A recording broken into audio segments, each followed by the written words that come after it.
quitarse el sombrero como gente, como este hombre que está aquí. ¿Cómo está, Johan? Bien, bien, Carlos, ¿tú qué tal? ¿Cómo estás? Saludos. Bueno, contento de poder otra vez hacer esta entrevista contigo. Yo quiero decirle a la gente que muchas de estas entrevistas que nosotros estamos haciendo se las estamos enviando también, MLB se las está enviando a todos los equipos para que la pasen a los peloteros de Liga Menor, y por eso fue que quisimos hacerlo y te damos las gracias, Johan. Gracias por aceptar hacerlo otra vez, y eso demuestra tu forma de ser, la humildad tuya, y de verdad que el gocho de Venezuela aquí está con nosotros en el día de hoy. ¿Cómo está la familia? Bien, bien, todos bien, gracias a Dios, chévere. Aquí estamos, Bueno, todo está bien. para que ustedes vean, tenía que ir hoy. Este es un hombre que se ha convertido, ¿sabes qué? Padre completamente de sus hijos. Ahorita iba a buscar a su hija que está jugando voleibol, y de verdad que gracias por tomar este tiempo con nosotros aquí en Las Mayores y con toda nuestra fanaticada que está ahora mismo conectada. Oye, te quería preguntar algo, porque dentro de 2 días empieza Opening Day de Major League Baseball. ¿Cuántas veces iniciaste en la temporada para algún equipo? Oye, eso es una buena pregunta, fíjate. ¿No te acuerdas de eso? La verdad, Yo le dije a Caldera Sport Media, yo le dije, hoy voy a empezar diferente, porque esa pregunta no, la hice. fíjate tú, no, y muy buena pregunta porque 2006, porque yo no recuerdo la verdad, como unas 6, 7. Para mí, como en la forma de tus Una buena números, pregunta. como tú dominaste tu carrera, tiene que ser mínimo 7 o 8 temporadas empezando, ¿entiendes? Porque antes de que llegara Pedro, tú estabas ahí ya antes que él, ¿entiendes? Y eso fue Claro, impresionante. Pedro, cuando yo debuté con los Mets, yo fui el Opening Day. Fue en el Por año, eso. sí, y luego de allí, par de veces más. Pero en Minnesota serían unas 4 o 5 veces, 4 veces. ¿Tendrás algún Ahí donde recuerdo estoy. de ese Opening Day? Mira, no, seguro, Del mejor Opening Day que te acuerdes. mira, a mí uno de los que me llenó bastante fue el de los Mets, porque había mucha expectativa en cuanto a lo que era él. Llegó Santana de Minnesota, viene a Nueva York, pero fue en los Marlins, en el estadio de los Marlins cuando debuté. Y fue muy especial porque había mucha gente, había muchos venezolanos también, pero era mi primera vez también en la Liga Nacional. Entonces las expectativas que yo tenía también eran muy grandes, Un ¿no? poquito de presión te tenía Sí, ya. pero al mismo tiempo emocionado, porque también, sabes, una de las cosas, la responsabilidad que tenía, pero también el batear, la Liga Nacional, todo esto, en verdad que pasa por la mente y uno se queda tratando de estar tranquilo, siguiendo un plan, pero ese es uno de los más que recuerdo. Bueno, yo me imagino de batear estabas contento, porque tú antes de llegar, que la historia la vamos a contar ya mismo, tú querías ser centrofil y campo corto. Eso es para que la gente sepa. ¿Sabes? Que yo me imagino que Sí, estabas sí, contento. sí, Porque sí, los seguro. pitchers, ajá, No, Carlos, te digo, o sea, una cosa es ya cuando tú lo haces ya como profesión, ya la cosa es muy diferente. diferente. Sobre todo cuando tú eres pitcher de la Liga Nacional o de la Liga Americana y vas a la Liga Nacional, tú vas emocionado. Tú vas emocionado a batear, mira, por fin voy a batear, por fin voy a batear. Muchas veces en la Liga Americana estás, ojalá y me toque en esta serie, me toque a mí. Ojalá y me toque 2 veces en la serie para yo poder pichar 2 juegos y a ver si agarro turnos. Sí, eso sucede así. En la Liga Nacional no. En la Liga Nacional tú eres parte del line-up, tú eres parte de lo que está sucediendo y tú tienes una responsabilidad muy grande. Entonces tú puedes ser la diferencia a la hora de ganar también. Si tú tocas bien la bola, si tú corres bien las bases, si tú haces las cosas pequeñas, si haces contacto. Entonces todo eso hace que la responsabilidad todavía para un pitcher sea mayor. Y a medida que va pasando, tú lo sabes muy bien, los pitchers se van poniendo bien difíciles y ya el juego cambia. Eso tremendo, tremendo. De verdad, 2008, ese fue el día que quizás que más te acuerdas de ese momento. Qué bueno. Oye, Sí, vamos a empezar ahora la entrevista como siempre las empezamos. ¿Dónde nació Johan Santana? Tovar, Estado Mérida. Tovar en los Andes venezolanos, un pueblo muy bonito, de gente muy amable, de gente muy alegre, y estamos en todo el medio de los Andes venezolanos. Wow. ¿El nombre de tus padres?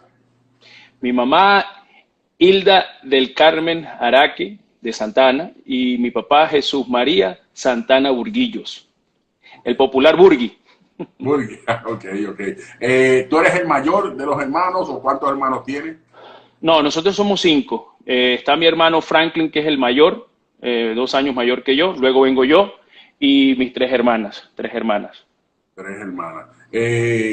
Escuché por ahí que tu papá fue el que te llevó por ese camino de jugar béisbol. ¿Cómo te inspiró a eso?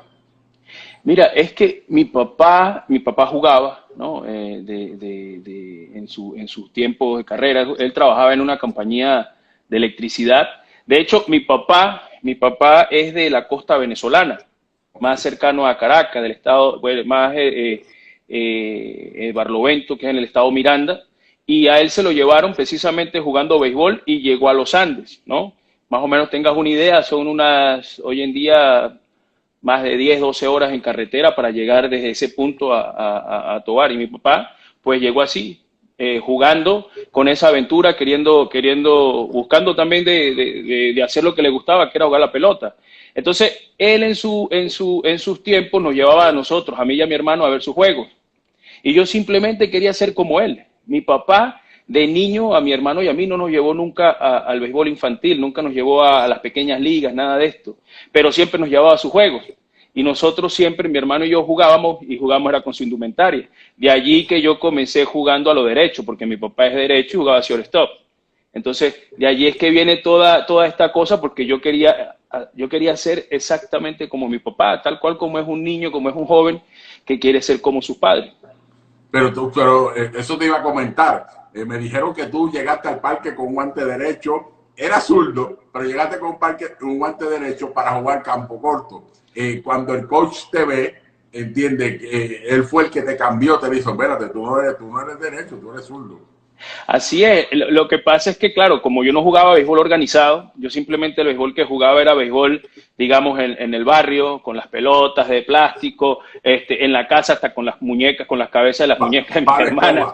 Yo batía con el palo de escoba, nosotros jugamos la chapita con las tapas de las botellas de gaseosas, de refresco. Y entonces así nosotros comenzamos. Ahora, cuando íbamos al estadio a ver los juegos de mi papá, ahí yo no tenía opción. Yo era zurdo, pero era zurdo porque sabía que escribía con la mano zurda, con la mano izquierda, más no porque yo sabía que era zurdo a la hora de lanzar. Yo lanzaba a lo derecho porque cuando me ponía el guante de mi papá ya no tenía opción, sino simplemente lanzar a lo derecho. Entonces, así fue comenzando. ¿Y dónde quería jugar? Donde jugaba mi papá, que tampoco sabía la posición. Simplemente señalaba, pero sí quería jugar. Entonces, cuando yo llego al estadio de béisbol menor, yo fui en chores y en franelilla. Y a mí no me aceptaron, porque me dijeron que si yo quería jugar tenía que lucir como un jugador de pelota. Wow. Y yo le dije, ok, pero yo quiero jugar. Entonces regresé a mi casa, busqué el uniforme más pequeño de mi padre y volví a regresar al estadio. Wow. Cuando llegué al estadio, ya me ven uniformado y me ven con esas ganas de jugar. Ok, ¿dónde juegas tú? Agarró un guante derecho y yo señalo dónde juega mi papá. Yo no sabía la posición.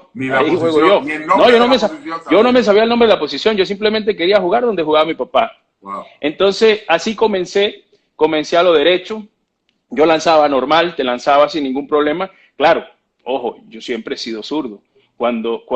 Y bateaba a las 2 manos porque simplemente nos parábamos a las 2 manos.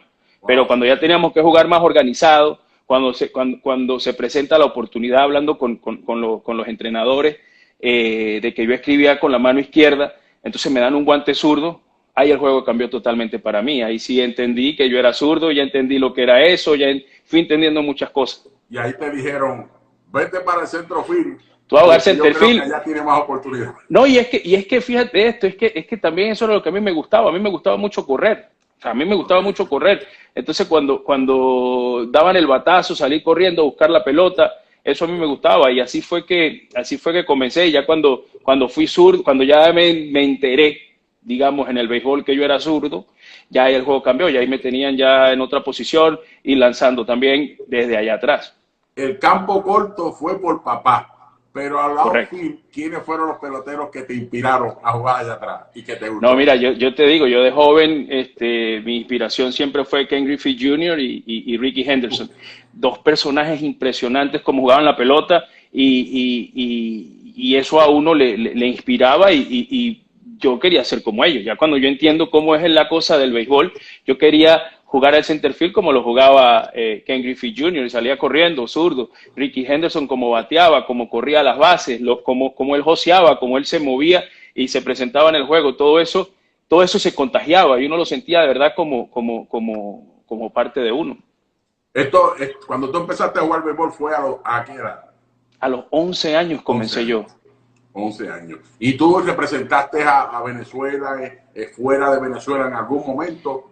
No, nunca tuve la oportunidad de béisbol menor de representar a Venezuela. Una vez me querían seleccionar, me habían dicho que me iban a seleccionar, pero yo ya pasaba de categoría, entonces ya no podía participar, pero nunca tuve la oportunidad de hacerlo como en pequeñas ligas, no. Ahí es que viene que te invitan a practicar con la academia en Valencia del señor Andrés Reiner. ¿Cómo fue que vieron que te estabas desarrollando en las pequeñas ligas y vieron que tú tenías un potencial y ahí es que te invitan? Sí, tú sabes que en Venezuela se hacen campeonatos nacionales, ¿no? Donde cada estado lleva su equipo y representa en el campeonato nacional. A mí en este caso me tocó representar al estado Mérida, que es de donde yo soy.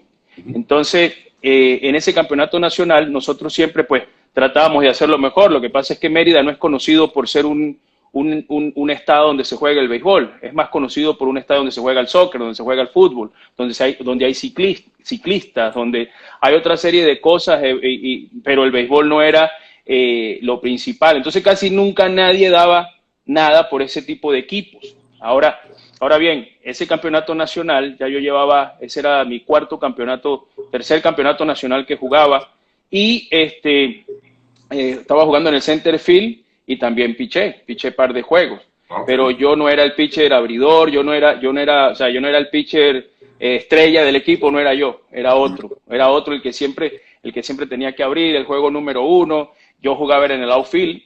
Y luego de allí, el señor Andrés, que sí estaba en ese campeonato nacional, me vio, pero yo no supe absolutamente nada, sino hasta un par de meses después, que fue que él llegó a Tovar a buscarme a mí para invitarme a la academia. Y cuando el señor Andrés habla contigo, tú tienes que hablar con tu papá porque era la primera vez que tú te ibas a separar. ¿Entiendes? Ya tú habías escuchado que existía esta academia. No, yo no sabía absolutamente nada. Mira, en los Andes, la única manera de ver el béisbol, digamos, en ese punto de vista era a través de la televisión, porque nosotros estamos lejos de un equipo profesional. De hecho, el equipo más cerca será el Zulia o será Cardenales de Lara, ¿no? Las Águilas del Zulia. ¿Cuántas horas? Estamos hablando, mira, eran como 6 horas en ese entonces. Entonces, ir a un juego de béisbol era muy difícil. Tenías que estar en el centro del país o en la capital para en verdad poder de repente ir a un juego. Y yo nunca tuve esa dicha. Ahora, cuando nosotros estamos en ese campeonato nacional, yo nunca hablé con el señor Andrés, jamás. Yo nunca tuve contacto con él. Lo vi un par de veces, sabía que estaban ahí porque ahí habían scouts. Pero nosotros ni pendientes, o sea, y Mérida menos de estar pendiente de que ahí había un cazatalentos viéndonos a nosotros. O sea, cuando tú te pones a ver y vas a hacer un ranking especial de los equipos, o de los estados y de los talentos que tiene Venezuela por estado, Mérida no figura entre las primeras, o no figuraba, mejor dicho, ¿no? Ajá. Pero estamos hablando de ese entonces cuando yo venía. Comencé mi carrera. Entonces, él apareció en mi casa un día, sin llamar, sin nada. De hecho, esa vez el teléfono en mi casa estaba cortado, no teníamos señal telefónica. Wow. Y casualidad, mi papá estaba en la casa ese día, porque mi papá trabajaba en la ciudad de Mérida, que es alrededor de 1 hora de Tovar. Y casualidad ese día estaba él allí, mi papá. Entonces yo estaba jugando con mi hermano, pelotique goma en el patio, y aparece el señor Andrés. El señor Andrés aparece en el año 94. Si tú te recuerdas muy bien, ese fue el año de la huelga. Entonces habían decisiones que tenían que tomar ellos como organización, y al señor Andrés nunca le aprobaron esos viáticos para ir a los Andes. Wow. O sea, él lo pagó de su propio bolsillo y les dijo, mira, si esto hace sentido, ustedes después me lo devuelven, pero yo tengo que ir a ver a este muchacho porque este muchacho es especial. Wow. Entonces, eso me lo cuenta él después, pero cuando él llega a mi casa, toca la puerta, yo abro la puerta y él lo primero que dice, yo te conozco a ti y tú a mí. Yo te voy a decir algo, con lo que tú me estás contando y la gente que está viendo, esto fue Dios que hiciera que todo esto ocurriera, ¿entiendes? Porque mira todo lo que tú estás, tu papá que esté ese día allí, sí, que el hombre no le daban los chavos para ir allá y él decidió ir para allá, que tú estés ahí abriendo la puerta y tú dices, pero ¿quién es esta persona? Él dice, yo tengo... Sí. Wow. Mira, Carlos, yo estoy convencido, yo estoy totalmente convencido que las cosas pasan por alguna razón, ¿no? Y que siempre va a haber algo para ti, ¿no? Amén. Nosotros tenemos que muchas veces también dar ese paso adelante y buscarlo, porque muchas veces te quieres sentar a esperar que te llegue. Eso es. Y esa oportunidad muchas veces las tienes al frente tuyo, es que la tienes al frente tuyo y no lo sabes. Wow. Entonces, o hay muchas veces que crees que las tienes y que ya está listo y que ya todo está listo. No, por el contrario. Cuando te llega esa oportunidad es cuando hay que trabajar mucho más para enseñar en verdad la capacidad que tú tienes. Entonces, para mí en ese momento fue un sueño que se pudiera convertir en realidad. O sea, yo no lo podía creer. Entonces él nos saca brochures y nos empieza a enseñar todo lo que tiene que ver con la academia, las cosas que se hacen, cómo es el sistema en República Dominicana, cómo es el sistema en los Estados Unidos, y tú ves todo eso de una manera muy... ¡Wow! O sea, impresionante. Impresionante. ¿No? Impresionante. Para mí eso fue impresionante. Y luego entonces, él dice la posibilidad de viajar a Valencia, a la academia, ¿no? Pero yo estaba estudiando. Entonces yo seguía con mis estudios, pero luego a finales de ese año... Y me imagino que mami para los estudios, eso era porque las madres son... No, es que era una cosa impresionante. Y a mí me gustaba ir a la escuela, a mí me encantaba ir a la escuela. Entonces, la razón por la cual a mí me dan permiso de ir a la academia de Houston es porque yo fui bajo la condición de seguir estudiando. Wow. Entonces para mí eso fue un compromiso muy grande porque primero, mi mamá y mi papá me están dando la oportunidad de hacer lo que yo quería hacer, ¿no? De ir a la academia, de experimentar algo nuevo que yo no tenía absolutamente ni idea cómo era. Y la otra, pues de seguir estudiando. Y el compromiso de seguir estudiando era muy importante porque esa fue la razón en ese momento por la cual mis padres me dejaron ir. Wow. Y la primera vez que te separas de papi y mami. ¿Sabes? Claro, la primera vez que me iba. Toda la atmósfera que había que era imposible que eso sucediera, pero Dios hizo el milagro que se viera que llegas a la academia. Cuando llegas a la academia, que tú ves que allí está Bobby Abreu, Melvin Mora, Freddy García, Carlos Guillén y todos estos peloteros, que tú llegas allí, ¿cómo fue para ti ese momento?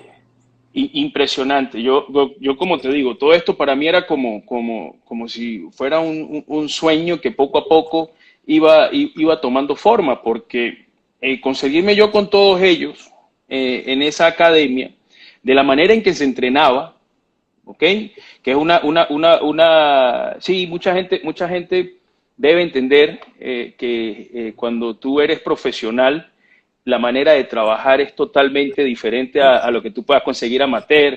Aquí no se trabaja nada más los fines de semana o ¿sabes? Como mucha gente está acostumbrada, ¿no? Entonces, esa transición de llegar a una academia, comenzar de cero, pero al mismo tiempo con ese sueño de querer crecer, viendo cómo ellos trabajaban, viendo cómo Abreu, Petallini, Richard Hidalgo, Melvin Mora trabajaban, Manacho, Freddy García, Carlos Guillén. Entonces tú vas viendo y dices, oye, pero es que yo quiero ser parte de esto, pero yo era una cosita así, pequeñito. Yo era pequeño, flaquito, estaba apenas comenzando en la academia y de una vez quedé bautizado como el Gocho. por parte de ellos, ¿sí? Porque de donde yo soy, así es que nos llaman a nosotros, los gochos. Entonces, yo me sentí muy bien. Gocho, que era la otra pregunta que te iba a hacer, sale de ahí, de los muchachos. Correcto, sí, porque cuando yo llego, no, ¿de dónde es él? No, yo soy de Mérida, este es gocho. Y de una vez gocho. Y fíjate que fue una cosa muy interesante para mí porque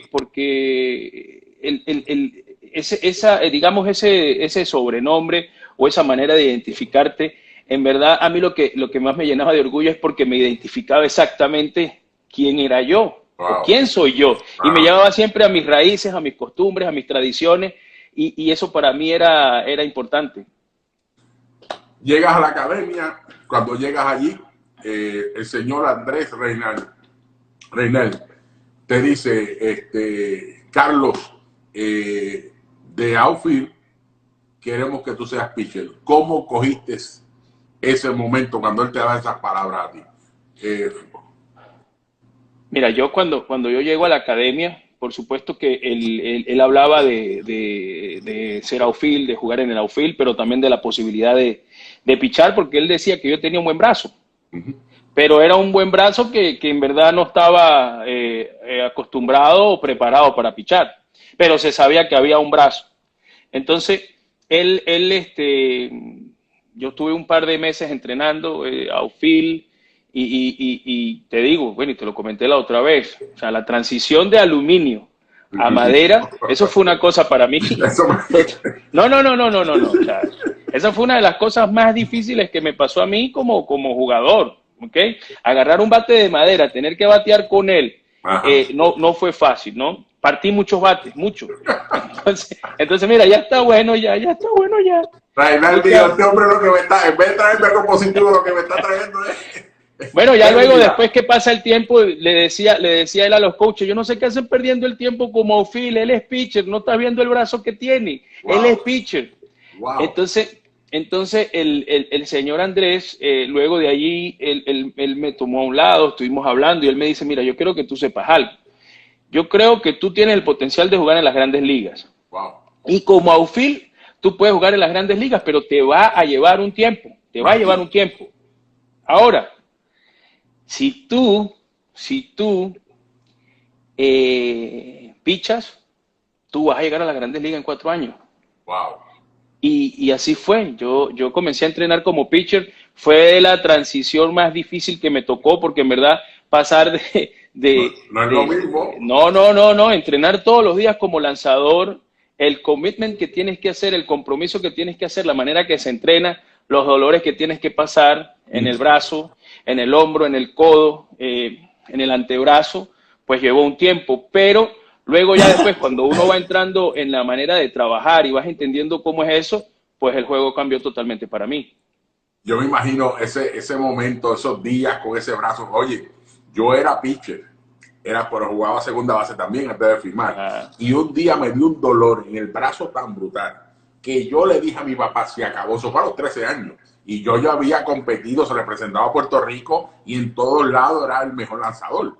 Pero a esa edad, cuando me da el dolor tan brutal, yo le dije, papi, se acabó, me quedo como segunda base. Y de verdad que no, yo me imagino lo que tú estás pasando, porque acuérdate que a la vez que tú vas a una academia, yo tengo que ir a Dominicana, yo trabajo para Cleveland ahora, y tengo que ir allí. Y es completamente diferente a lo que tú dijiste. Se entrena nada más, antes de tú firmar, se entrena un día a la semana y se juega los fines de semana. Aquí es todos los días. ¿Sabes? Sí. Es algo completamente... ¿Cuántos años tú tuviste antes de que te firmara allí en la academia?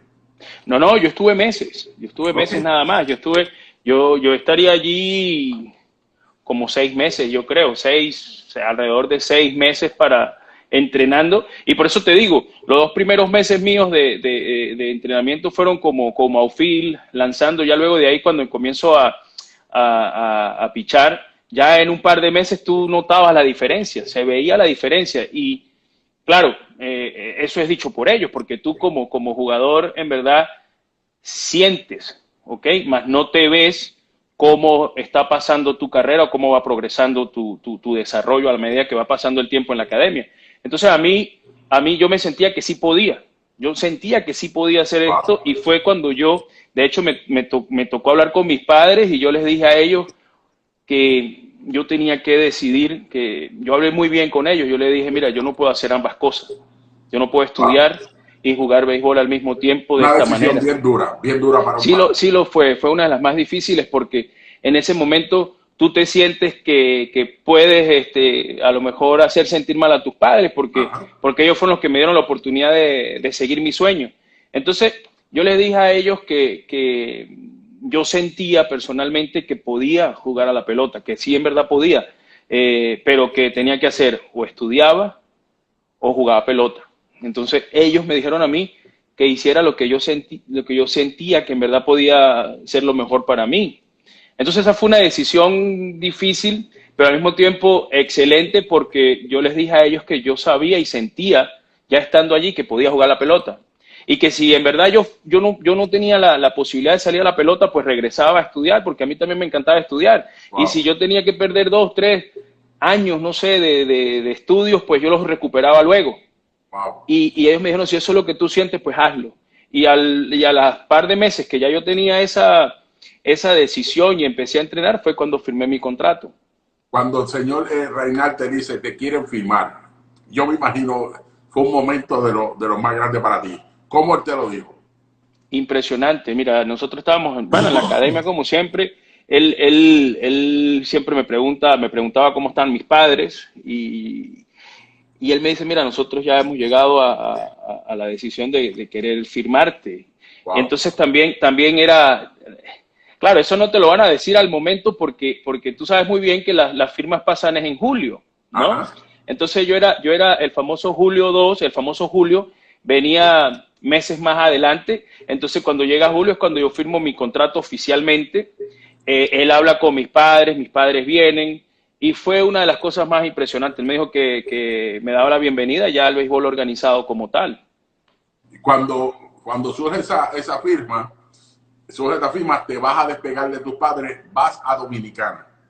Cuando llegas a Dominicana, bueno, pues imagino que en el aeropuerto ya tú estás aquí, wow, yo voy a salir, estoy separado de mis padres, llegas a Dominicana, ese momento para ti, ¿cuán fuerte fue? No, mira, yo iba súper emocionado. Era difícil porque ya pues dejar a la familia, pero recuérdate que a mí ya me había tocado fuerte el año anterior dejar a mi familia porque yo la primera vez que me fui a mi casa fueron Ajá, prácticamente 7, 8 meses que estuve fuera de mi casa la primera vez que me fui, que te fuiste. que me fui a la academia. Entonces luego que regreso, estuve un mes, algo así, en diciembre y volví a regresar y ya cuando comencé mi carrera profesional en Maiquetía, me acuerdo yo en Caracas, eh, emocionado y al mismo tiempo nervioso. Mira, vamos a montar en un avión, ir a República Dominicana, otro país. Claro, íbamos el grupo. Cuando yo llego a República Dominicana, te digo que fue una cosa súper impresionante, por lo menos para mí, porque fue una lección muy importante. Cuando tú tienes esas ganas de superarte, de querer crecer, de saber que la vida no es fácil, porque no solamente como profesional, sino como ser humano, hay que trabajar fuerte, ¿no? Nosotros todos los días, yo estaba en San Pedro de Macorís y nuestro estadio quedaba en el Ingenio Santa Fe y todos los días Ajá, teníamos que pasar por el ingenio y teníamos que ver a la gente trabajando wow. y cuando uno veía eso, uno aprecia, por lo menos en mi caso, yo apreciaba más las cosas porque muy fácilmente, eso hubiese podido ser yo, o sea, muy fácilmente, ¿no? Una persona que está tratando de trabajar, de salir adelante. Entonces, a mí eso me enseñó muchísimas cosas y yo decía, no, yo tengo que salir adelante, yo tengo que salir adelante y sacar a mi familia adelante para que ellos también pues se sientan orgullosos de lo que yo pudiera hacer, ¿no? Y de lo que yo soy. Y así fue que comenzó mi carrera, la verdad, y por allí dije también, Carlos lo decía, esto es una motivación, yo no quiero regresar, porque tú cuando regresas 2, 3 veces ya prácticamente estás declarando que te vas a ir del béisbol, que te van a votar. Entonces uno va entendiendo cómo es esto y uno trata de hacer todo lo mejor posible por enseñar que uno está mejorando y así fue que pasó. Te felicito porque sabes que te pusiste en tu mente y en tu corazón, quiero ayudar a mi familia, quiero dar el todo por el todo, viste lo que estaba ocurriendo en Dominicana, ¿entiendes? Y tú dijiste, yo quiero llegar allá arriba, voy a dar el todo por el todo. Pero tengo que felicitar a Andrés Reynal. Y ¿sabes por qué? Porque tú no pichabas, tú eras outfield y quizás tirabas una vez o dos veces, te hacen pitcher y en 6 meses ya te están firmando. No son mucha la gente que firman de esa manera y especialmente un lanzador, ¿entiendes? Porque acuérdate que tú te puedes lesionar en cualquier momento, sí, porque no estás acostumbrado a eso. Y te dan la oportunidad, empiezas a lanzar, tu primer año tuviste 0-4, empezando 7-36, y te lo tengo que decir, eso es normal, porque tú no eras lanzador, ¿entiendes? Y acuérdate que los primeros 2 meses estabas como outfield, después que te dicen que vas a empezar a lanzar. Solamente en 4 meses tuviste que buscar la mecánica, tuviste que sí, entrenar diferente, los dolores, bregar con todo eso. Todas estas cosas vienen a tu vida. Pero ya el segundo año ya estabas cogiendo el piso, ahí es que ya viajas a Estados Unidos, que llegas a Kakisimi. ¿Quién fue de gran ayuda para ti para poderte desarrollar en eso de picheo?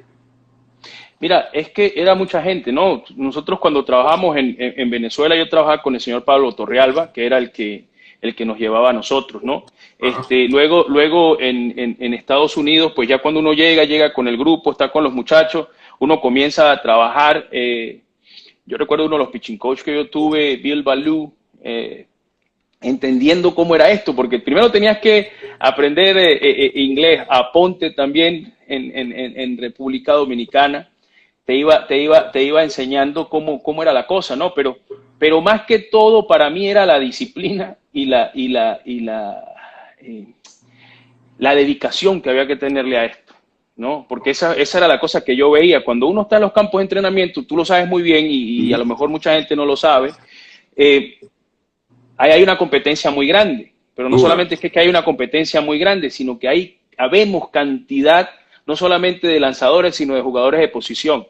Wow. Y sobre todo cuando estamos en las ligas menores, ¿no? Entonces, claro, cuando yo llego es con mi sueño hecho realidad. O sea, el sueño que yo tenía de joven cuando comencé en todo esto, bueno, que estaba joven, pero que cuando firmé, de llegar, que poco a poco las cosas se iban convirtiendo en realidad, de que ya no tenía que ver un juego por televisión, sino que ya lo podía ver en vivo en el estadio.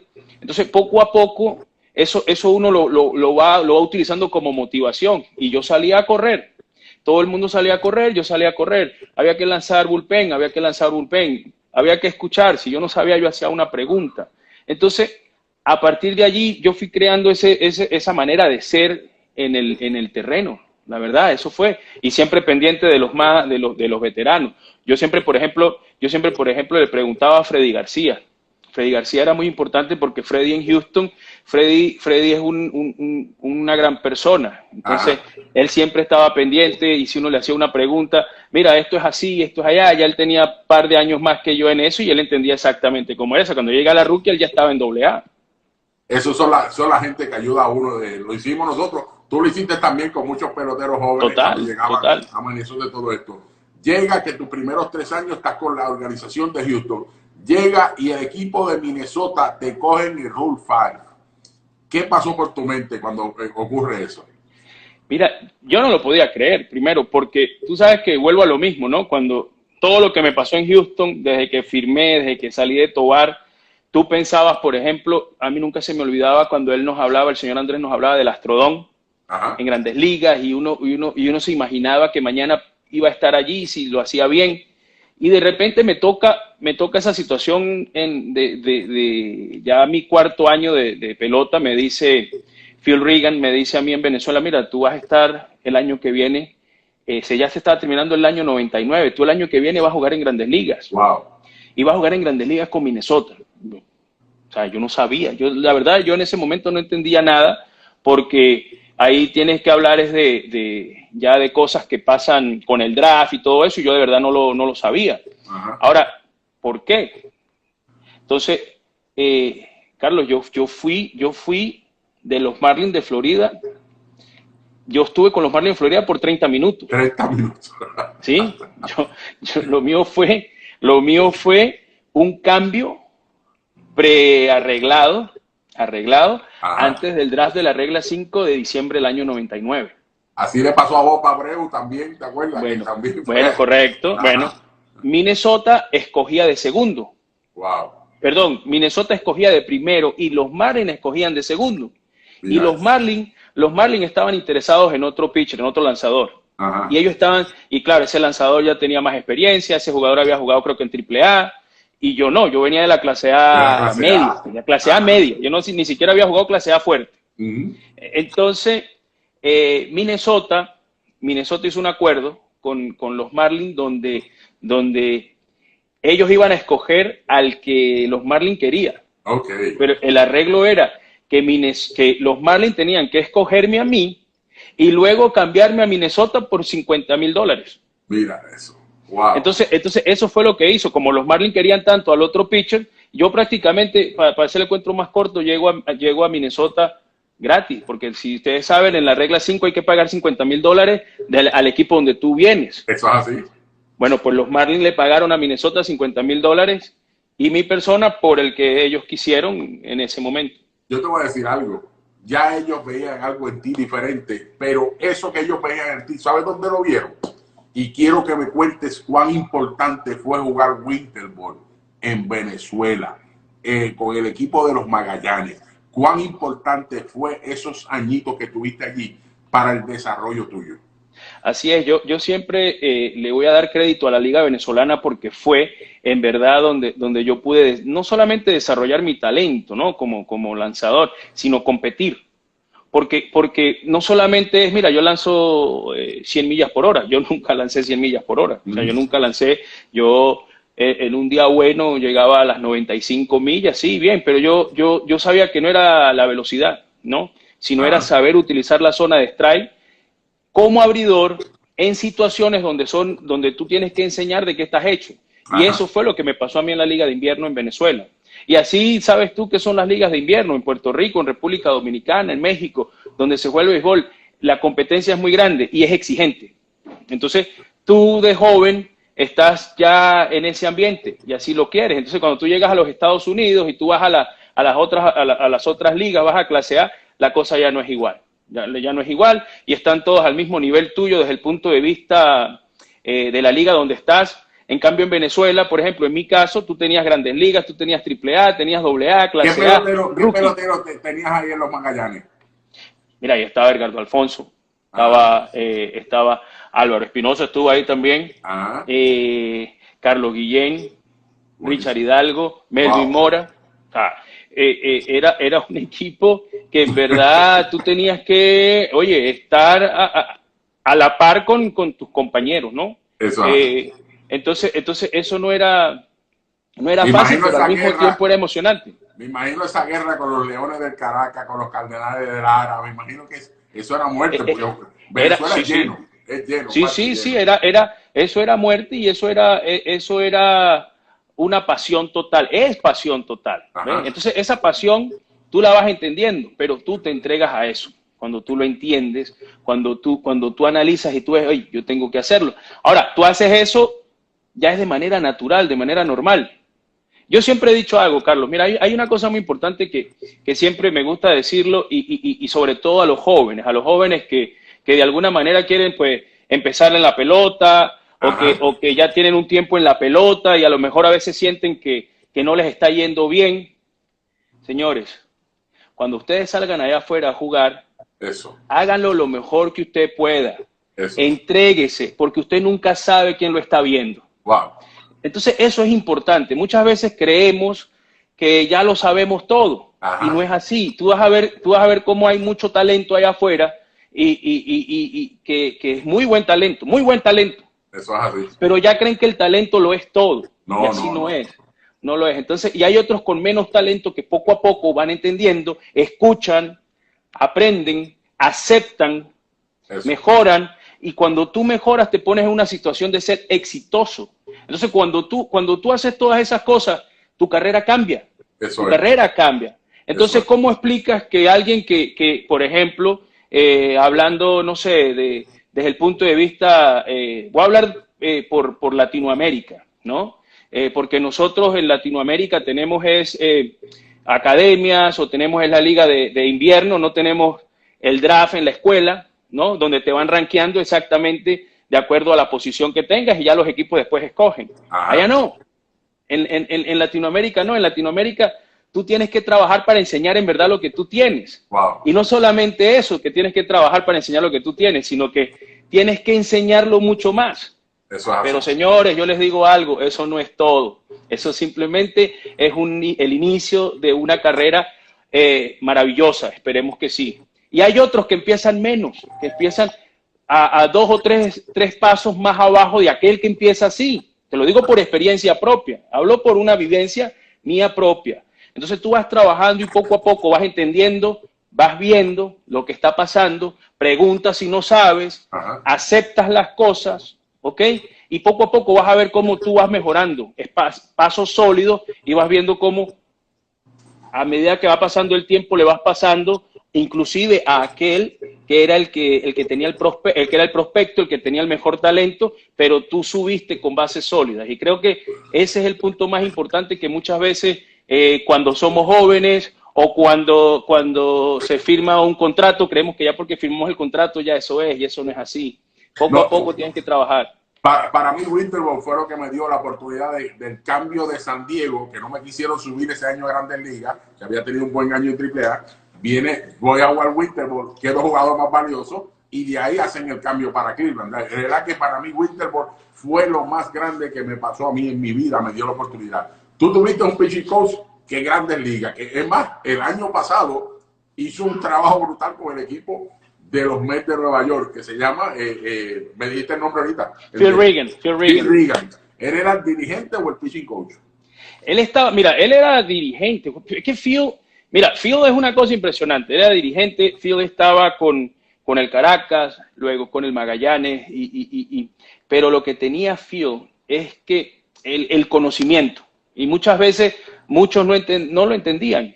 Muchos no lo entendían. A mí sí me gustaba sentarme con él a preguntarle, porque como pitcher, el famoso buitre, ¿no? Sabía muchas cosas, ¿no? Y como todo, siempre a veces, mira, tú te molestas por decisiones que se toman o no se toman. Eso es así, el béisbol es así. La pregunta es, ¿qué tomo yo a mi favor para que me ayude a mi carrera para mañana? Y así fue, inclusive, él cuando me habla a mí, después yo lo tuve a él, cuando llego a los Mets y yo lo veo, fue una emoción muy grande. Yo le decía al abuelo, el abuelo. Sí, porque él significó en mi carrera mucho para mí también. Mira, yo tuve cosas de picheo súper importantes en Magallanes, como es Roberto Espinosa. Ajá. Espi, el hermano de Álvaro. Espi, sí. Mira, Espi fue uno de los personajes que me enseñó a mí, en verdad, a creer en mí mismo. Wow. ¿Sabes por qué? Porque eso es una cosa muy importante. Muchos dirán que, pero es que yo lanzo 100 millas. Ajá. ¿Y a dónde la vas a lanzar? O sea, ¿de qué vale que tú lances 100 millas? ¿De qué vale? Si no la sabes, no la sabes utilizar. Difícil, ¿cómo tú vas a salir de eso? Exactamente. Y no solamente eso, Carlos, que hay otra cosa muy importante aquí. Es que no es que se trata de lanzar 100 millas. Es que si tú vas a ser abridor y tú quieres ser talentoso y tú quieres tener mucho éxito en tu carrera, tú a punta recta no vas a ser abridor. Tú irás a ser cerrador o vas a hacer un relevo corto o algo así, porque tú con un solo picheo, recta, abridor, muy difícil. Que tú pasarás al bateador una vez, 2 veces, pero la tercera, la cuarta vez en un juego es muy difícil que eso es lo que hace la diferencia a un abridor. Me está encantando esta entrevista, de verdad, sinceramente, Dios sabe todas las cosas y es por eso que la estamos repitiendo. Llegas a Grandes Ligas con Minnesota. Cuando te dicen que hiciste el equipo, dime esa experiencia, cuán importante, ¿sabes? ¿Qué pasó por tu mente? Mira, impresionante, porque yo primero no lo creía, ¿no? Yo ese año, cuando me toman en la regla 5, en pelota de invierno fui compañero de la Troy Hawkins y de Doug Mientkiewicz. Entonces, ellos dos, una vez que ya yo soy ficha de Minnesota, me van diciendo cómo es la cosa y esto, y entiendo, pero eran mis compañeros de pelota de invierno. Y ellos sabían cómo trabajaba yo y cómo eran mis cosas. Entonces, pero yo cuando llego a Minnesota, llego Mira, de hecho, tengo un cuento cuando llego al aeropuerto. Yo llegué con una maleta. y me fue a buscar el gerente general y el asistente del gerente al aeropuerto. Entonces, y él dice, mire, ¿y tu bolso de juego? No, aquí yo tengo ya, aquí está en mi maleta está. Yo tenía el guante, pero los zapatos y todo lo demás deben estar en el estadio. Y me acuerdo muy bien, porque Bill Smith y Terry Ryan dicen, ¿en qué rollo nos hemos metido nosotros con este que ni bolso de trabajar tiene? Te lo juro que así fue. Wow. Entonces, ya cuando yo llego al estadio, sí, yo tenía todos mis implementos y todas mis cosas en el estadio. Te digo, o sea, a mí me hicieron sentir ahí bienvenido de una vez cuando yo entré allí. Personajes como David Ortiz, Cristian Guzmán, JC Romero, Héctor Carrasco, que fue uno de las personas que más me ayudó, que estaba conmigo en el bullpen, Eddie Guardado, Latroy Hawkins, Tory Hunter, Jack Jones, Matt Lawton. Todos esos personajes a mí me hicieron sentir pero súper bien, bienvenido, como si yo hubiese estado ahí toda la vida. E inclusive había un compañero que era más contemporáneo conmigo, que era Juan Rincón, que Juan Rincón y yo jugamos en la misma liga de clase A, con Luis Rivas también, que venía de jugar en Venezuela, pero ellos sí pertenecían a Minnesota, y de allí fue que siempre andaba yo con Luis Rivas. Inclusive, cuando estábamos en el campo de entrenamiento vivíamos juntos, y era el que me iba enseñando cómo era la cosa, quién es quién, porque yo no sabía quién eran los coaches, yo no sabía quién era él, yo no sabía absolutamente nada. Wow. Entonces, poco a poco fui aprendiendo, y la verdad que me hicieron sentir muy bien cuando llegué. Subes a Grandes Ligas como relevista, lanzaba algunas veces como relevo, después de momento te decían vas a iniciar, ¿entiendes? Tu primer partido, háblame de ese primer partido cuando te llaman a lanzar. Mira, uno de los momentos más emocionantes, ¿no? Porque a mí me toca lanzar Opening Day del año 2000, el último inning, el noveno inning, ¿no? Entonces, yo recuerdo muy bien, yo veía a Brad Radke lanzar en campos de entrenamiento, y yo decía, wow, yo no podía creer que yo estaba en Grandes Ligas. La verdad que yo no lo podía creer, porque yo lo veía, era en la televisión, cuando uno estaba en ligas menores, y uno veía los juegos. Entonces, recuerdo muy bien que mi debut fue el primer juego. Opening Day, Full House, en Minnesota. Vean cómo Minnesota tiene la capacidad casi para 60,000 fanáticos en el Metrodome. Y yo recuerdo muy bien caminando hacia el bullpen, las emociones, todo emocionado con el bullpen. Hermano, recuerdo muy bien el primer lanzamiento del juego, el primero de Brad Radke, fue contra Gerald Williams. Jonrón. El primer lanzamiento. Y esa fue mi experiencia en Grandes Ligas, ¿no? Viendo. Y yo cuando veo la cosa digo, si este fue el primer bate, ¿cómo será el cuarto, Dios mío? Y yo, ¿sabes? Pero yo estaba muy emocionado, más que decir nervioso, lo que estaba era súper emocionado, y yo quería pichar. Y se presentó la oportunidad precisamente de lanzar ese último inning, que para mí, a pesar de que íbamos perdiendo, nosotros ya el juego estaba perdido, para mí no, para mí era mi inicio, y a mí me supo a gloria. Y de hecho, comencé mi carrera como profesional, y recuerdo muy bien que fue cuando ponché a José Canseco para hacer mi primer ponche oficial en las Grandes Ligas. Eso no se te va a olvidar nunca. Jamás, imagínate, te para ese monstruo ahí a batear, y yo estoy ahí apenas empezando mi carrera, y lo ponché, le lancé un slider, me acuerdo, lo ponché, y feliz. Sigues tu carrera, tus primeros 2 años y medio, estabas como relevista, te pusieron un par de veces un spot de iniciar el partido, pero es hasta el tercer año cuando ellos te dan la oportunidad de iniciar. Eso era el sueño tuyo, tú querías ser iniciador. Sí, sin duda, yo siempre había trabajado como abridor en ligas menores, en ligas de invierno siempre era abridor, pero cuando yo estaba en Grandes Ligas ya ahí la cosa cambiaba, porque nosotros no decidimos qué vamos a hacer. Tú tienes a tus coaches, a tu manager. Bueno, es que mi manager de los primeros 2 años míos en Minnesota fue Tom Kelly. Sigue ahí. Y Tom Kelly fue un manager que era muy, muy difícil, porque era un manager que uno no sabía si estaba contento o no, uno no sabía, sus emociones no se enseñaban.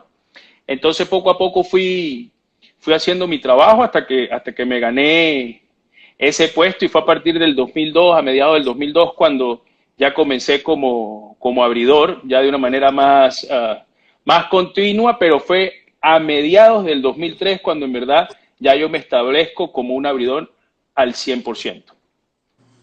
De verdad que cuando te dan esa oportunidad, es la oportunidad que quiere todo lanzador, te dan esa oportunidad, a ellos ven que tú estás ready, porque tuviste 12-3.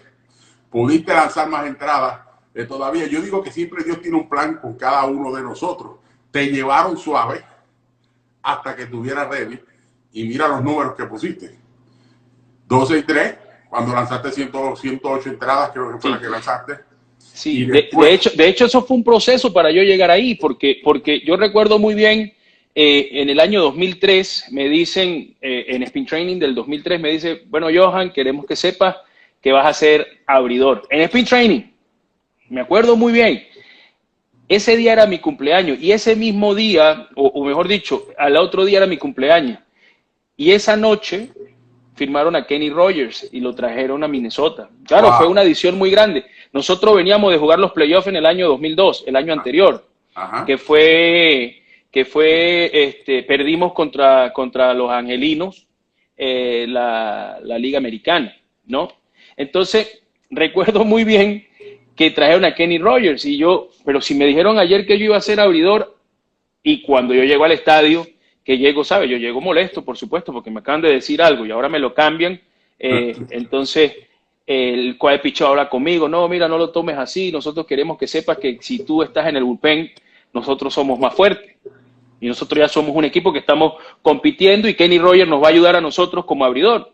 Entonces, claro, pero uno como joven y con esas ganas que tiene uno, pues yo sentía que no, que yo podía hacer ese trabajo. Pero al mismo tiempo, no soy el que decido, no soy el que toma esas decisiones. Entonces, fue pasando el tiempo, nosotros no nos estaba yendo muy bien, e inclusive la misma prensa de Minnesota se lo dijo, y me lo decían a mí, ¿cómo van a ganar ustedes si el mejor pitcher de ustedes lo tienen en el bullpen? Wow. Y ya lo habían dicho, un scout lo había dicho, ustedes tienen el hombre Cy Young, en la liga lo tienen en el bullpen, ya es tiempo que lo pongan a lanzar, y ahí es que surge todo esto. Viene el 2004 y te dicen, este es nuestro iniciador. Y lo demostraste. Lanzaste 10 partidos consecutivos con menos de 3 hits. Termina la temporada con 26. ¿Sabes? Tú le dijiste a Tom Kelly, que al principio tú me dijiste que tuviste un par de roces. Sí, los dos primeros. No roces, sino que uno no sabía absolutamente nada de él, porque uno no sabía, pero ya ahí cuando ya llega el año 2002, 2003, 2004, ya era Gardenhire. Yo estuve el año 2000 y 2001 con Tom Kelly, pero ya luego fue con Gardenhire.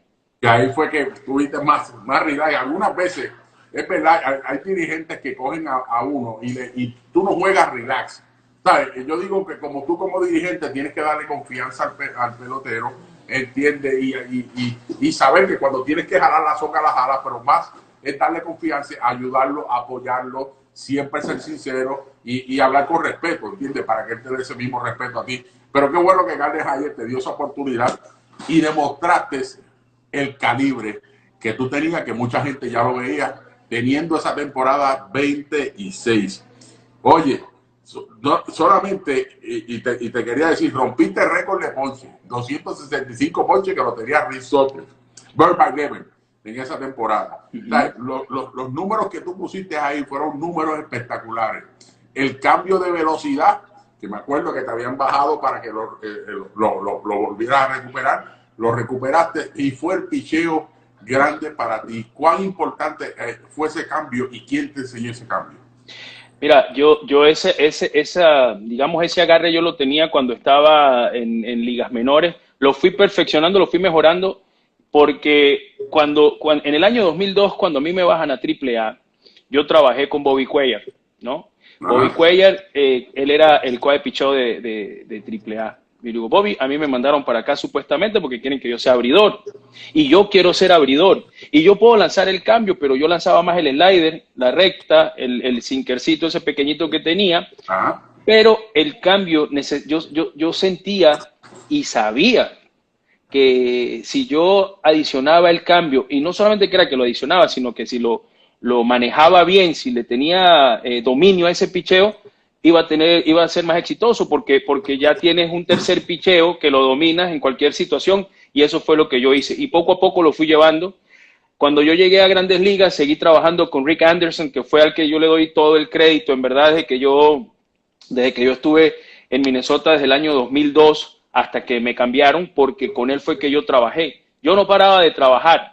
Y cuando tú eres abridor, tú tienes el tiempo, yo siempre lo he dicho así, cuando tú eres abridor, tú tienes todo el tiempo del mundo para prepararte para tu próximo juego, tanto física como mentalmente. Entonces, yo no perdía tiempo. Yo sí sabía que tenía que hacerlo y yo lanzaba, yo el cambio lo lanzaba. Cuando yo lanzaba largo, yo también lanzaba el cambio. Okay. Porque era una cuestión de feeling, ¿no? En la mano, de estar seguro que en verdad ese grip, esas costuras estén bien en la mano, que lo puedas lanzar, que la puedas mover, que puedas sentir que en verdad ese picheo lo tienes en la mano. Sí, yo lo hacía de la manera al revés, vamos a decirlo así. Muchos te van a decir, o te decían, yo no sé en verdad cómo es hoy en día, cómo se enseña, pero te decían, no, el cambio te tiene que salir más suave de la mano para que haga el movimiento, para que vaya más lento. Yo personalmente no estaba de acuerdo con eso. Yo sentía y decía que el cambio tenía que tener un buen grip, un buen agarre. ¿Para qué? Para generarle también la misma cantidad de rotación a la recta, porque al final del día el cambio se trata para mí era de engañar al bateador. Al bateador. ¿Sí? Y entonces, no puedes venir, si tú tiras la recta por aquí, no puedes venir para cambiarlo acá arriba. No, lo vendes. Los bateadores nos damos cuenta de todo eso. Ustedes lo van a ver, ustedes son muy detallistas, entonces, pero al igual trabaja uno. Entonces, yo trabajé tanto en ese lanzamiento que yo lanzaba recta, cambio, en prácticas, en el bullpen. ¿Por qué? Porque necesitaba que la velocidad del brazo fuera exactamente igual, tanto para el cambio como para la recta. Para que cuando yo lanzara el release point, de la manera en que se suelta la pelota, tanto como iba a la recta, también tenía que ir el cambio. ¿Por qué? Porque ya aquí era que hacía la diferencia para ti el bateador. Pues ¿sí? Eso es así. Y cuando el tiempo pasa, tú vas a ver, y yo decía, no, pero es que tú te das cuenta cuando están adivinando. O sea, te buscan un picheo, te van a buscar un picheo. Eso. Y si a ti te consiguen ese picheo, eso no lo para nadie. Ese picheo termina a 400 pies allá atrás. Pero eso no pasa muchas veces. Hermano, entonces, eso yo lo fui entendiendo. De verdad que era impresionante. Y ahorita vamos a tocar porque tuviste un juegazo. Ese de los 17 ponches fue increíble. Ganas el primer sayón. Te conviertes en el primer venezolano en ganarlo. ¿Cuán grande fue eso para ti y para Venezuela en ese Una de las cosas más impresionantes que me ha tocado vivir en mi carrera, o no en mi carrera, en mi vida, porque representar a todo un país, darle alegría a millones de ciudadanos, de venezolanos, siendo feliz yo mismo. Eso no tiene precio. Y yo estaba trabajando y yo sabía lo que estaba haciendo, mas no sabía cómo lo estaba viviendo Venezuela, ¿no? En ese entonces. Entonces ya cuando tú te pones a ver que la prensa venezolana te sigue, que todo el mundo quiere saber de ti, que cómo estás, cuando tú hablas con tu familia, de la manera en que te hablan, oye, ya sabes que estás representando y estás haciendo algo importante. Entonces, para mí, el año 2004 fue uno de los años más importantes en mi vida porque no solamente como profesional, sino como persona entendí muchísimas cosas. Entonces, uno se debe a eso y por eso es que yo a partir de allí me entregué y quise que cada vez que se hablara de Santana, se hablara de Venezuela, la gente se sintiese orgulloso, ¿no? Y de representar también a Latinoamérica, porque no fue solamente Venezuela, sino toda Latinoamérica también se sintió identificado con las cosas que yo hacía. Aparte de eso, ese mismo año te dieron el premio Aparicio, que se lo dan al mejor pelotero de Grandes Ligas. Ganar ese premio de jugador más valioso, el premio de Aparicio. ¿Qué fue para ti? Una cosa impresionante porque ese premio se lo otorgan al mejor venezolano que haya estado ese año en las Grandes Ligas. Y precisamente en el año 2004 fue su primera edición. Y yo tuve la oportunidad de ganarlo. Fue una cosa impresionante, el primero. Entonces, yo estoy allí, ¿no? En el registro como el primero. Eso a uno lo llena de mucho orgullo, porque uno dice, mira, de todo lo que he tenido que pasar, por donde he tenido que, de todo lo que ha pasado en mi carrera, de donde yo vengo, estar donde estoy y recibir ese tipo de galardón, sin duda que fue una de las cosas más impresionantes. Y con don Luis Aparicio, que ha sido el máximo exponente de la pelota venezolana. Eso es así. Único salón de la fama que tenemos. Eso es así. Vienes el segundo año, después del 2004, segundo año, pierdes la competencia del ERA, de la efectividad más baja, por un punto. Tienes 16-7 y no te dan el Cy Young en esa temporada, que se supone que te habías tenido los números estaban ahí completamente, y no llegaste ni segundo, llegaste tercero. Pues se los dieron a Bartolo, después a Mariano y después llegaste tercero. Me imagino que fue un momento que pensaste, pero ¿qué tengo que hacer? ¿Qué más?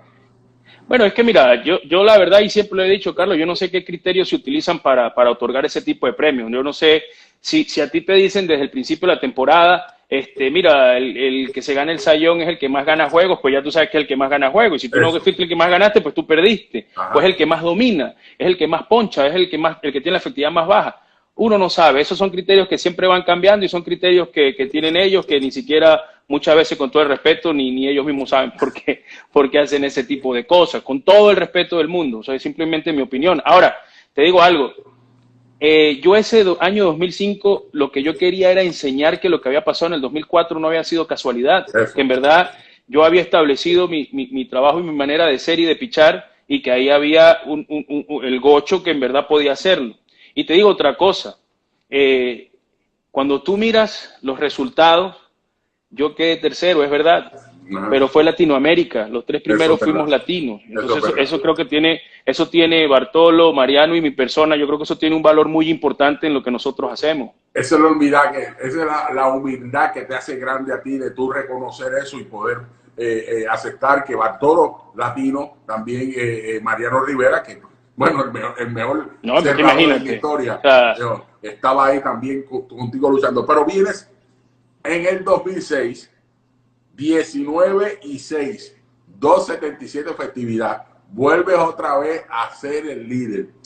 ¿Sabes? Le dijiste a la gente, no hay ningún problema, tranquilo, yo lo voy a hacer otra vez. Tuviste a uno de tener 20 ganados, ¿sabes? Tú tuviste 3 años consecutivos que no mucha gente, lanzadores, es más, y yo me puedo equivocar, yo creo que Pedro Martínez, que tengan no back to back, 3 años consecutivos, años dominando la liga. De verdad que fueron 3 años impresionantes. ¿Cómo te sentiste sobre eso? No, súper bien, porque como yo te decía, lo que pasó en el 2004, creo que se marcó, ¿no? Mi carrera. Pero para mí los años que siguieron eran súper importantes porque tenía que enseñar de que en verdad lo que había sucedido en el 2004 y en el 2003 no era ninguna casualidad. Entonces, claro, cuando yo me consigo la temporada del 2006, ganarme la triple corona, yo decía, wow, pero es que es una cosa impresionante. Y fíjate, yo te digo algo, yo simplemente lo que hacía era mi trabajo, yo no trataba de hacer algo diferente, algo de más. Yo lo que sí hacía era disfrutar cada vez que salía al terreno. Y yo sabía que la responsabilidad que tenía era muy grande, que no era nada más Santana detrás de la camisa, que era Venezuela. Entonces yo saliera siempre con esa mentalidad de querer comerme el mundo. Eso es, comerme el mundo, porque usted cuando tiene hambre, usted come. Cuando usted se siente lleno, pues usted no come. Entonces yo siempre lo hacía de esa manera, quería estar siempre enseñando que podía más, que podía hacer más, que podía mejorar, y así fue, y sin saber, ahí estaba en esa posición, siendo muy exitoso. Llega el 2000, ganas 2 sayón, que tengo que decirlo ahora, porque este es el momento para decirlo. Te convierten solamente Roger Clemens, Pedro Martínez, Greg Maddux, Sandy Koufax, en los ganadores de 2 sayón unánimes, ¿sabes? Mejor lanzador completamente, el premio te lo dieron a ti completamente. Mira el grupo que está catalogado, entiende que lo hicieron también. Tú estás ahí comparado con ellos. De verdad que es un grupo impresionante, de que mencionen tu nombre con ese grupo es algo para Latinoamérica grandísimo, y que esté junto a Pedro Martínez, un latino también, impresionante. No, es un honor, mira, para mí estar asociado con ellos, para mí es un honor muy grande, deja saber el tipo de trabajo que uno hizo durante su carrera. Lamentablemente, pues las lesiones no dejaron que yo siguiera, pero por eso es que siempre he dicho, yo no me arrepiento absolutamente de ninguna de las cosas que yo hice, porque yo sé que yo siempre que salí allá afuera me entregué, di lo mejor de mí y nunca me arrepiento de las cosas que hice. Si me lesioné, si las cosas pasaron, pasaron porque lo hemos hablado desde un principio, el Ah, destino es el destino.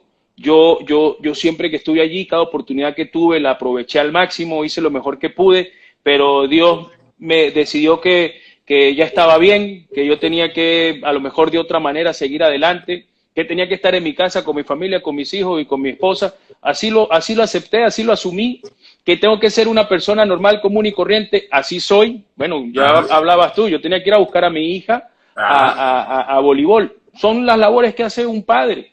Entonces, Eso es así. yo todo eso lo entendí, lo agradezco y lo acepto.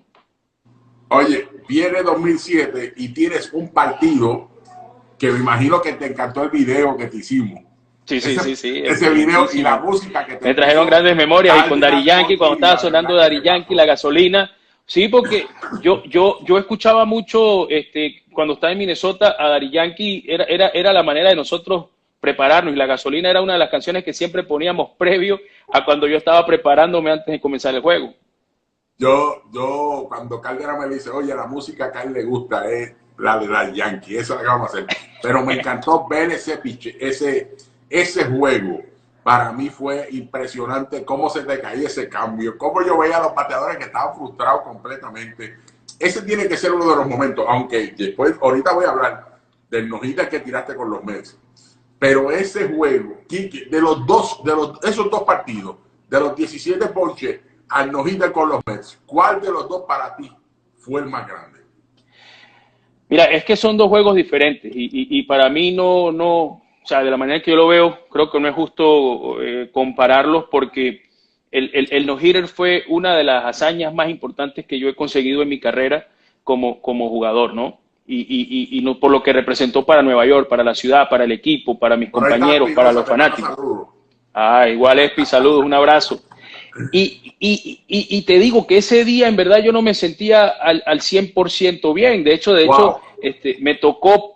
a mí me tocó muchísimo trabajar en el juego del No Run por toda la situación, la base por bola, estar detrás de la cuenta. El no-hitter, perdón, el juego de los 17 ponches fue algo más de dominar, donde yo lanzaba absolutamente todos mis picheos y todos iban en la zona de strike y por esos 8 innings que yo estuve allí, pude mantener el comando de todos mis picheos.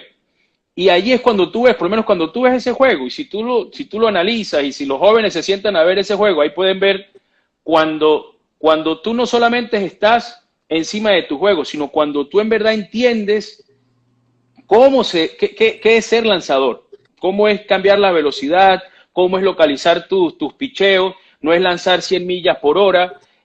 Yo siempre he dicho algo, Carlos, cuando hablan de picheo, tú me preguntas a mí qué es pichar, y para mí es mantener a los bateadores fuera de balance. Eso es. Ahora, la pregunta es después, ok, pero ¿cómo sacas tú a los bateadores de balance?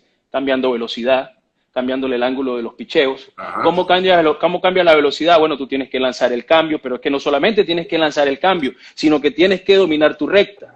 O sea, pichar es una cosa, es maravilloso.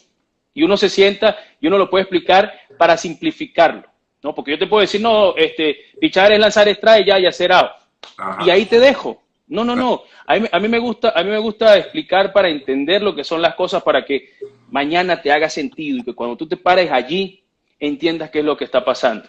Y ahí yo lanzaba la recta y tú vas a ver swings a rectas que pasaban como si fueran a 100 millas por hora. Ajá. Pero es por eso, porque ya se sentaban a esperar un cambio. Están buscando un picheo y no lo consiguen y no es. Y esa es la maravilla de pichar. Cuando tú, en tu condición como lanzador, puedes no solamente dominar la zona de strike, sino ponerlos a ellos a pensar. Oye, ese juego y otro juego que nos tiró Pedro Martínez a Cleveland en los playoffs del 99, fueron dos de los juegos más impresionantes porque en la recta, como tú decías, no era que yo estaba tirando a 100 ni a 98, era poniendo la bola en diferentes partes del plato. ¿Sabes quién lo hizo? Y fue en relevo. Pedro Martínez, desde la cuarta entrada hasta la novena, Pedro estaba lesionado, ¿te acuerdas? Que él no pudo pichar los playoffs. Y le dice al dirigente, voy para el bullpen. Y le decían que no puedes lanzar, no puedes, voy para el bullpen. Y nos ganó, nos tiró un no-hitter desde la cuarta a la novena, tirando a 83 y 84. ¿Qué tú crees de eso? Porque mira, hay una cosa importantísima que tienes que tener como profesional. Es que si tú no te lo crees, no te lo va a creer nadie. Si tú no estás convencido de que tú puedes hacerlo, no te lo va a creer nadie. Yo te digo algo, para mí las lesiones fueron parte de mi carrera, pero cuando yo salía allá afuera, yo no andaba pendiente si estaba lesionado o no, si me dolía o no. Por supuesto, se va a ver, van a ver que mira, está compensando, está haciendo algo diferente o qué sé yo, pero yo te digo algo, la mentalidad de un ganador es así, la mentalidad de un ganador sale para allá afuera y sale independientemente de lo que sea de un soldado, sale para allá, es a la batalla, a la guerra. Oye, llegas al equipo de los Mets, y yo sé que lo brincamos por lo del no-hitter, pero te convertiste en el primer lanzador mejor pagado en la historia de las grandes ligas.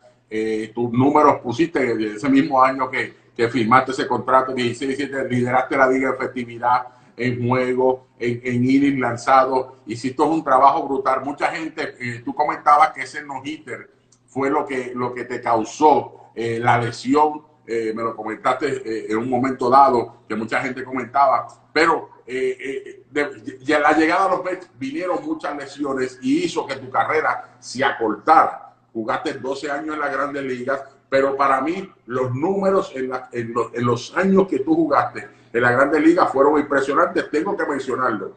2 veces Cy Young, triple corona en 2006, no-hitter en el 2012, 4 juegos de estrella, guante de oro, que para mí te robaron un montón de guantes de oro. Tú eras el Greg Maddux en la Liga Americana, que no te los quisieron dar, no sé por qué no te los dieron, ¿entiendes? 3 veces lideraste la liga en efectividad, 3 veces líder en ponche en la liga. Todos estos números fueron impresionantes. Háblame de la entrada al Salón de la Fama con Minnesota. Ese momento. Sí, eso fue un honor muy grande. Yo, por varios años, a mí Minnesota me llamaba y me preguntaba que si yo me iba a retirar. Yo les decía que no, que yo todavía no estaba retirado, que yo quería seguir en mi carrera. Pero llegó un momento en que ya me dijeron, mira, nosotros ya no vamos a esperar, si tú nos dices, vas a entrar en la boleta para el Salón de la Fama de Minnesota. Y yo les digo, ok, está bien. Y recibo una llamada luego, Rob Carew, me dice, te quieren hablar, y me pasan, y cuando me habla Rob Carew, yo digo, wow, hola Rob, ¿cómo estás? Y entonces él me dice, mira, yo quiero que sepas algo, es para nosotros un placer, un honor, darte la bienvenida al Salón de la Fama de Minnesota. Wow. Yo por un momento, ¿sabes? Me quedo callado y al mismo tiempo mi mente va atrás, ¿no? Muchos tiempos, desde que salí de Tovar, desde que mira, tuve que cambiar el béisbol por mis estudios, desde que llegué a Fort Myers con la maleta nada más con un guante dentro de la maleta, de que pasé por muchísimas cosas y de repente allí se ve el resultado de todo lo que en verdad fue mi carrera. Fue el honor más grande, luego lo compartí con mi esposa en ese momento y mis hijos y llamé a mi papá que era el personaje más importante de todo esto, que fue el que me enseñó, el que me inspiró a todo esto y ya yo le dije a mi papá, mira, yo ya llegó un momento en que yo le dije a mi papá, Urgui, ya yo no sé qué más puedo hacer, ya yo hice todo, ya lo que podía, ya el cuerpo no pudo, el brazo no pudo, ya me retiro en verdad porque ya no puedo.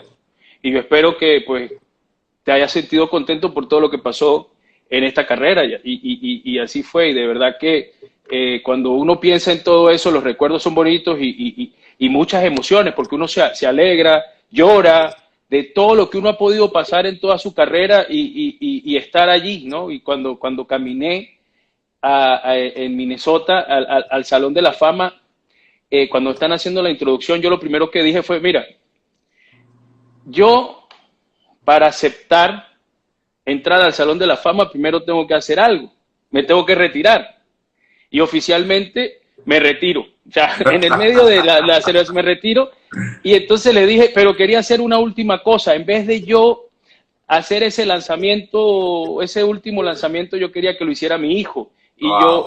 Y mi hijo fue el que hizo el último lanzamiento ese día, o el primer lanzamiento, pero para mí fue el último y el primero de él. Pero así fue algo muy emocional, muy bonito y de verdad que uno se siente muy orgulloso por todo lo que uno ha tenido que pasar, por todo lo que uno ha tenido que sobrellevar. Y eso es una lección de que en verdad las cosas se pueden. Cuando usted en verdad quiere hacerlo, cuando usted se entrega, usted se dedica, cuando usted tiene... Mira, hay unas cosas importantes que hay que tener. Hay que tener dedicación, hay que tener disciplina, hay que tener respeto, hay que tener tolerancia, pero hay una cosa muy importante también que se necesita, hay que tener compromiso.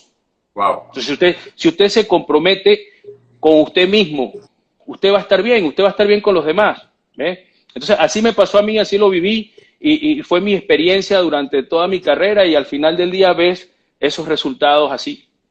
De verdad que te felicito, de verdad que pusiste el nombre de Latinoamérica en alto, de verdad que nos sentimos orgullosos de tu carrera. Sé que trataste, pero las lesiones, y es lo que mucha gente no entiende, y se pregunta, ¿pero qué pasó? Solamente hubo 12 años. Sabes que fueron 12 años exitosos, récord de 139 y 78, la efectividad de 320, 1988 ponches, ¿entiendes? Dominó completamente en su tiempo en la Grandes Ligas. Mira, el único récord negativo que tuviste fue tu último año con los Mets, que tuviste 6-9 y la efectividad tuvo 3 y pico, pero todas tus efectividades estuvieron completamente dominantes. Los 3 años con los Mets dominaste también, ¿sabes? Cuando llegaste allí, toda tu carrera fue de esa manera y de verdad que nos sentimos súper orgullosos.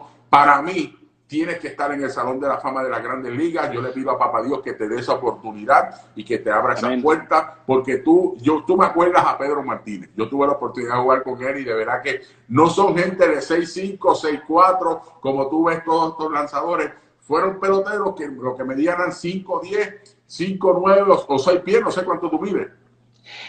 5'11" y 3/4 supuestamente. Ellos me pusieron como 6, a mí me pusieron 6. 5'11" y Pedro mide 5'10". Pero lo grande de esta gente era su corazón, determinación, pasión, disciplina y ¿sabes qué? Que no le tenían miedo a nada. Y lo más grande de ello es que aparte de los números que pusieron en las Grandes Ligas, son más grandes con las fundaciones que tienen, ayudando a los niños, ayudando a sus países y ayudando a otros. Y eso es lo que Dios pone en nuestros corazones, de nosotros poder hacer la diferencia con gente cuando hay una necesidad. Y de verdad que te felicito por la carrera tan brutal y tan hermosa que tuviste en las Grandes Ligas. ¿Sabes qué? Y en el día de hoy te quiero agradecer por esta entrevista. Sé que la tuvimos que repetir, pero las mayores y también Cárdenas Sport Media nos dijeron a nosotros, esta entrevista tenemos que darla porque queremos que muchos jóvenes entiendan la carrera que tuvo este joven Johan Santana. ¿Qué mensaje para terminar le daría a los jóvenes en el día de hoy? Mira, yo a todos los jóvenes les quiero decir que sí se puede, que siempre y cuando ustedes quieran, se puede. Que cuando no saben, pregunten. Que cuando no sepan, pregunten. Que cuando en vez de querer tratar de hacer las cosas por hacerlas, no, así no funciona. Yo creo que si usted escucha, aprende. Si usted pregunta, aprende. Entonces, no importa cuán buenos ustedes sean hoy, es que no importa. Piensen en que quieren ser mejores de lo que son hoy. Y van a darse cuenta cómo a medida que va pasando el tiempo, van tomando un nivel que les va llegando por su trabajo. No porque le dieron el bono más grande, no porque es el prospecto más grande que tiene la academia. No es eso, porque usted cuando llega a las Grandes Ligas, usted es uno más. Y lo que hace la diferencia es el trabajo que usted le pone. Entonces es importante para mí que lo vean de esa manera. Entréguense, quieran mejorar. No es ser perfecto, es ser mejor. Cada vez que usted piensa en su mente que usted puede mejorar, usted va a ser exitoso. Y no solamente en el béisbol. Ojo, yo quiero hablar esto a nivel general, en la vida, en todo, como profesional, independientemente de la profesión que usted tenga o como persona. Háganlo así, piensen en ser mejor mañana. Vean que si mañana hay un papel en el piso, recójalo y bótelo, que usted así va a ser mejor ciudadano. Es eso, de eso es que se trata. Yo creo que cuando uno hace las cosas de esa manera, nos convertimos en mejores ciudadanos y por ende vamos a tener una mejor sociedad. Es mi mensaje para todos. Espero pues, que lo entiendan, que vayan allá afuera y lo hagan y se van a dar cuenta en verdad cómo es esto. Y ¿sabes qué? Disfruten. Eso. Disfruten lo que hacen, porque ustedes Eso. nunca saben cuánto tiempo van a durar allí. Entonces, disfrútenlo, porque eso es lo más importante. Y al final del día, ¿sabes qué, Carlos? Al final del día, independientemente de cuál sea la situación, en la situación que se encuentren en un juego, al final del día es un juego. Y como tal, hay que disfrutarlo. Si no lo disfrutas tú, lo va a disfrutar otro. Eso es así. De verdad que gracias por esa palabra para nuestros jóvenes y las personas que están mirando aquí en el día de hoy. Siempre terminamos con una palabra y va a ir, yo creo que a la par con lo que tú dijiste, con lo que tú acabas de hablarnos en la noche de hoy. Dios no te diseñó para llegar a cierto nivel y quedarte allí donde estás, sino para resistir los vientos, sobrevivir a la oposición, superar las situaciones injustas. A medida que tomes terreno nuevo, habrá nuevos obstáculos. Cuanto mayor sea la oportunidad, mayor será la oposición. Así que no te rindas, sigue avanzando, sigue poniendo todo en las manos del Señor, que sabes que tu victoria está pronto a llegar. Dios te bendiga, hacia adelante. Esto fue para las mayores, MLB Baseball, y también agradezco también a Caldera Sport Media por ser uno de los productores de estas entrevistas todos los días. Gracias, mi hermano, por esta entrevista. El Gocho de Venezuela, Johan Santana. Gracias, hermano. Un placer. Cuídense. Dios te bendiga. Amén.